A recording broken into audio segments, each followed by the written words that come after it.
Halo semuanya, berjumpa lagi dengan gua Bayu. Kali ini gua pengen membahas eh, buku kas, catatan buku kas umum ya. Bagaimana cara membuat buku kas umum menggunakan sebuah rumus gitu ya. Dimana di sini sudah saya buat tabelnya ya. Di bagian tabel ini ada nomor, tanggal, uraian, pemasukan, pengeluaran, pajak, penerima, dan saldo gitu ya. Nanti di bagian saldo ini kita akan membuat sebuah rumus seperti itu ya. Sebelum ke tutorialnya, alangkah baiknya bagi kalian yang baru bertemu dengan video gua, silahkan klik subscribe, klik like juga jika kalian suka. Kalau kalian tidak suka, silahkan klik dislike juga tidak apa-apa. Kemudian jangan lupa di share juga kepada teman-teman kalian. Siapa tahu di antara teman-teman kalian ada yang membutuhkan video-video yang seperti gua bagikan ini. Baik, langsung saja ke tutorialnya. Pertama-tama kita akan mengatur judulnya ini terlebih dahulu ya, agar supaya menjadi lebih rapi, dirata tengahkan seperti itu ya. Di bagian ini kita blok terlebih dahulu sampai sini ya. Kemudian di margin and center ini kita klik tanda panah ke bawah, kemudian kita pilih margin across, kemudian di rata tengahkan. Sudah seperti ini ya. Kemudian di bagian scroll ini ya, supaya nanti kita dalam pengetikannya sampai ke bawah tidak bingung, di bagian kolom 7 ini A7 ya, A7 sampai ke kanan kita blok ya seperti ini, tanda panah seperti ini ya. Setelah ini kita pilih ke view, kemudian kita pilih fresh finish, klik ya. Tujuannya apa? Supaya nanti ketika kita mengetik di bagian paling bawah, misalnya nomor 16 gitu ya, di halaman atas ini tetap muncul, jadi kita tidak bingung sudah sampai mana kita ngisinya gitu kan. Judulnya tetap ada di bagian atas gitu ya. Mau scroll ke bawah sampai ke jumlah, judul di atasnya tetap masih ada seperti itu ya. Baik, kita pertama-tama kita masukkan tanggal dulu, tanggal uang masuk ya. Tanggal uang masuknya misalkan tanggal 1 bulan 1 tahun 2024. Kemudian uraian uraian pendapatan terlebih dahulu ya. Pendapatan, karena di buku kas umum ini biasanya ada pemasukan dan pengeluaran seperti itu. Jadi pemasukannya, pendapatannya misalkan pemasukan dana bos misalnya, karena kita membahas buku kas umum untuk sekolah, jadi kita membuat dana bos seperti itu ya, dana bos. Kemudian berapa anggaran yang kita terima dari pemasukan dana bosnya, misalkan kita buat di sini 100 juta ya. Nah, seperti itu. Nah, supaya untuk lebih mudah melihat jumlah uangnya, kita di sini membuat akuntingnya dulu ya. Nah, seperti itu. Kemudian di bagian pajak kita kosongkan terlebih dahulu ya, pengeluaran juga kita kosongkan dulu. Penerima, biasanya penerima uang dana bos ini itu kepala sekolah negeri A. Maka untuk saldo 100 ya. Biasanya di tahun sebelumnya ada sisa terhutang, misalkan dikurang pengeluaran ya, dikurang pengeluaran yang ini, bagian sel E7, kita enter gitu ya. Kalau kita melanjutkan, misalkan di tahun sebelumnya masih ada pengeluaran tunggakan yang belum kita belanjakan, ketikkan saja di sini gitu ya. Namun kita akan langsung ke bawah saja. Bagian ini kita misalkan di tanggal 13 Januari ya tahun 2024 mengadakan belanja bahan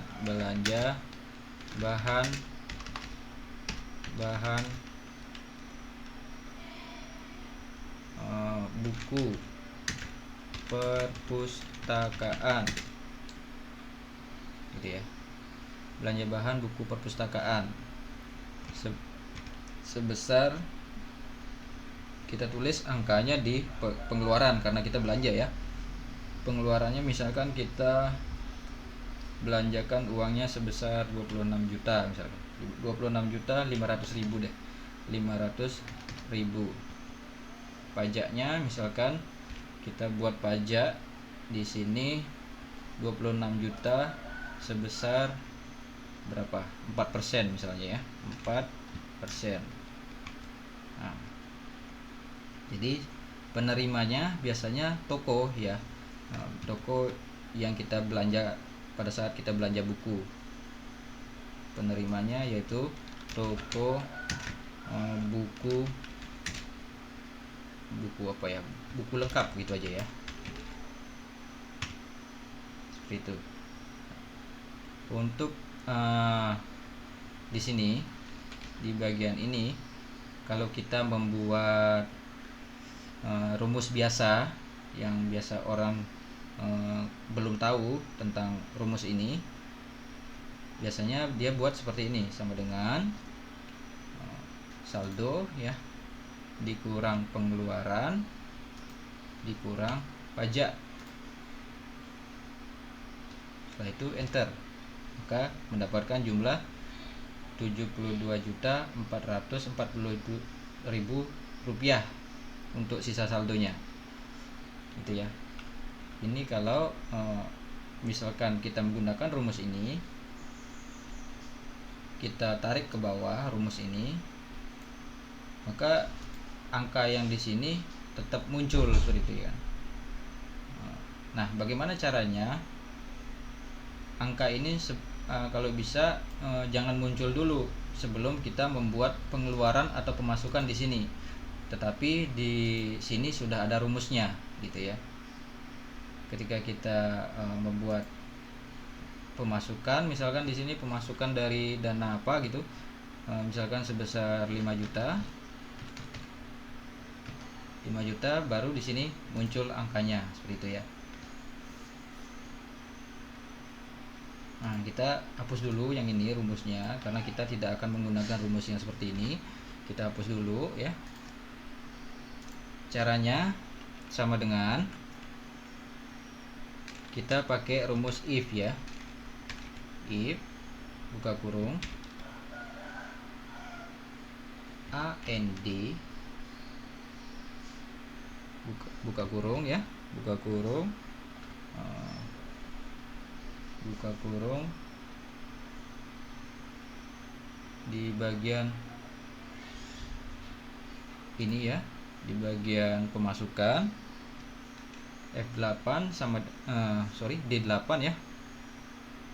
D8 sama dengan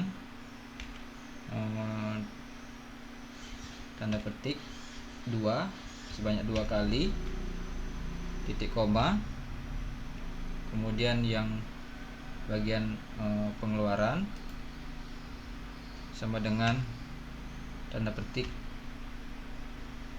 2 kali, tanda petik 2 kali tutup kurung, kemudian titik koma ya, titik koma.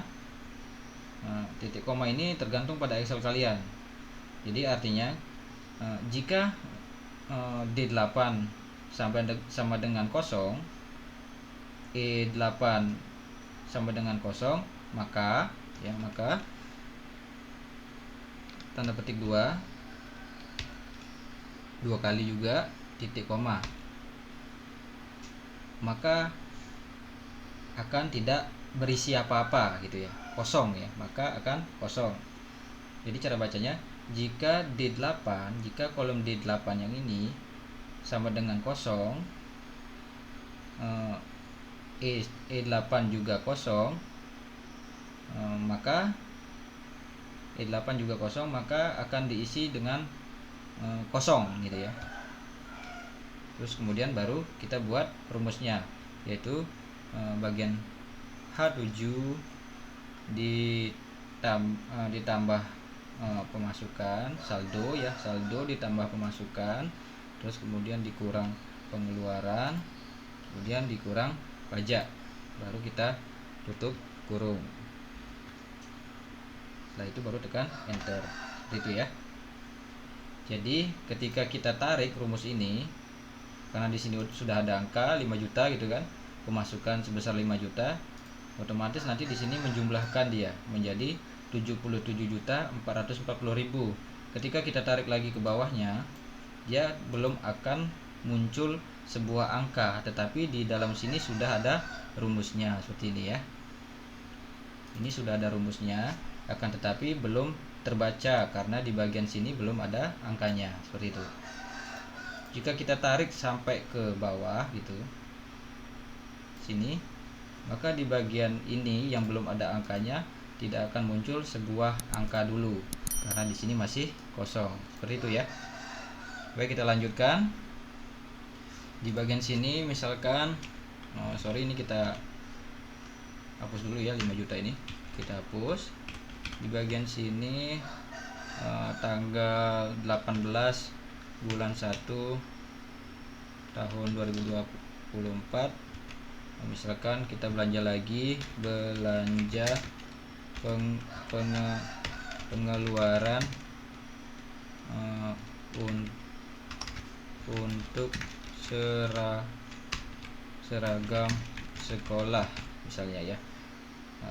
Di mana seragam sekolah ini ditanggungkan oleh pihak sekolah misalnya ini ya teman-teman ya.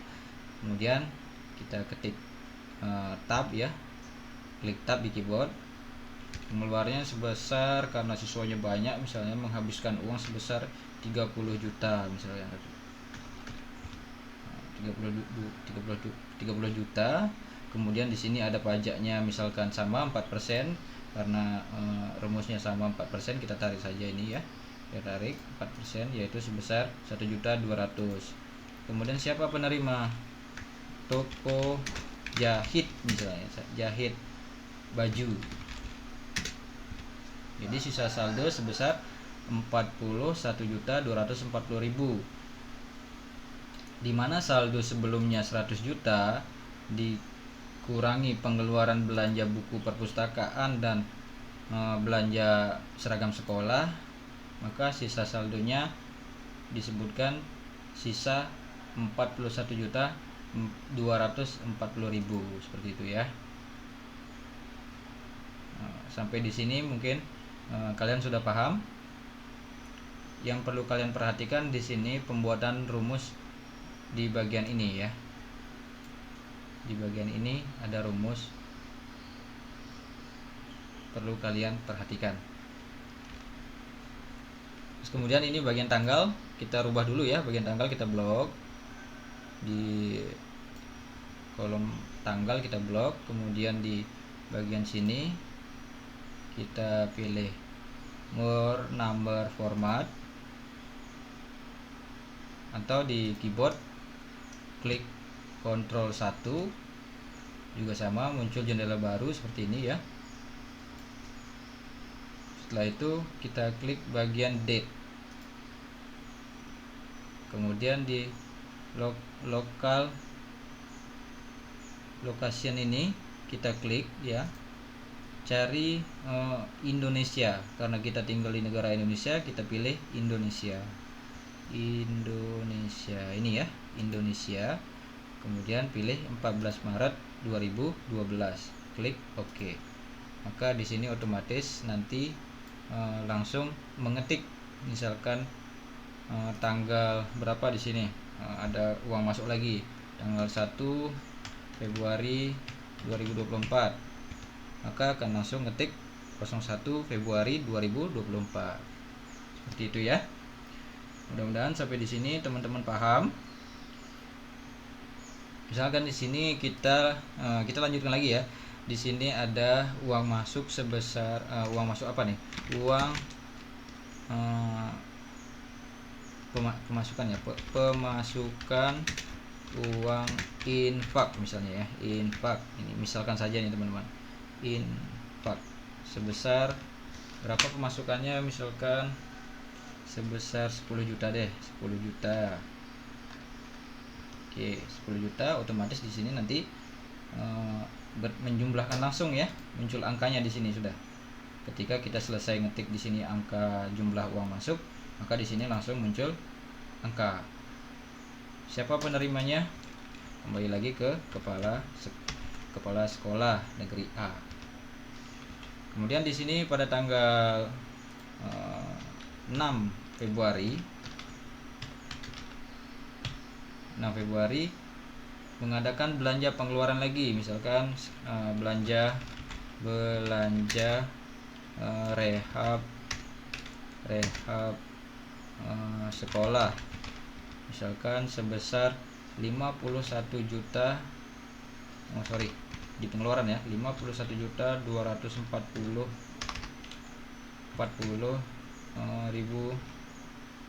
rupiah gitu ya. Yang penerima tukang bangunan. Boleh kalian buatkan di sini penerimanya nama untuk mempermudahkan kalian bekerja ya, atau dengan menyebutkan inisial saja juga bisa, terserah kalian. Karena kita sudah habis belanja di sini 51.240.000, maka di sini akan muncul tanda strip seperti itu ya. Untuk selanjutnya nanti ya nunggu uang masuk lagi gitu ya, baru bisa belanja lagi. Kemudian di bagian sini karena kita sudah habis sampai sini, kita hapus ini yang bawah ya, kita hapus, kita delete. Di sini ada kolom jumlah ya, jumlah ini kita blok, kita jumlahkan ya, berapa pemasukan selama bulan Januari dan Februari. Maka kita jumlahkan di sini. Langsung kita klik auto sum di sini ya, auto sum. Uang masuk pada bulan Januari dan Februari tahun 2024 yaitu sebesar 110 juta. Kemudian pengeluarannya di sini kita blok juga. Langsung kita klik auto sum. Pengeluaran di bulan Januari dan Februari tahun 2024 yaitu sebesar 107.740.000. Kemudian berapa pajaknya? Karena di bagian ini yang kena pajak hanya dua bagian ini, kemudian di bagian pemasukan tidak kena pajak, pemasukan uang infak tidak ada pajaknya ya. Tidak mungkin dong ada uang masuk tapi langsung pajak, itu kan nggak ada ya. Terus kemudian di belanja rehab sekolah juga tidak ada pajaknya. Nah, kita jumlahkan di sini, kita klik auto sum. Maka jika kita jumlahkan pengeluaran dan pajak, akan mendapatkan jumlah 110 juta juga. Nah, untuk itu di sini kita jumlahkan kita jumlahkan yang ini ya, yang ini kita jumlahkan sama dengan ini ditambah ini, sama, kita tekan enter, maka jumlahnya juga 110 juta seperti itu ya.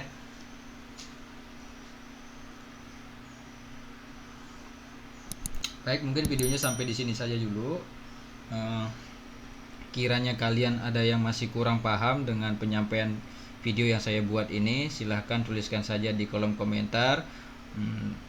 Berikan pertanyaan-pertanyaan yang kira-kira positif, yang negatif juga tidak apa-apa, asalkan tidak mencela ya. Baik, mungkin videonya sampai di sini saja dulu. Mudah-mudahan kalian mengerti dan paham dengan penyampaian yang gua sampaikan pada hari ini. Sekian dan terima kasih.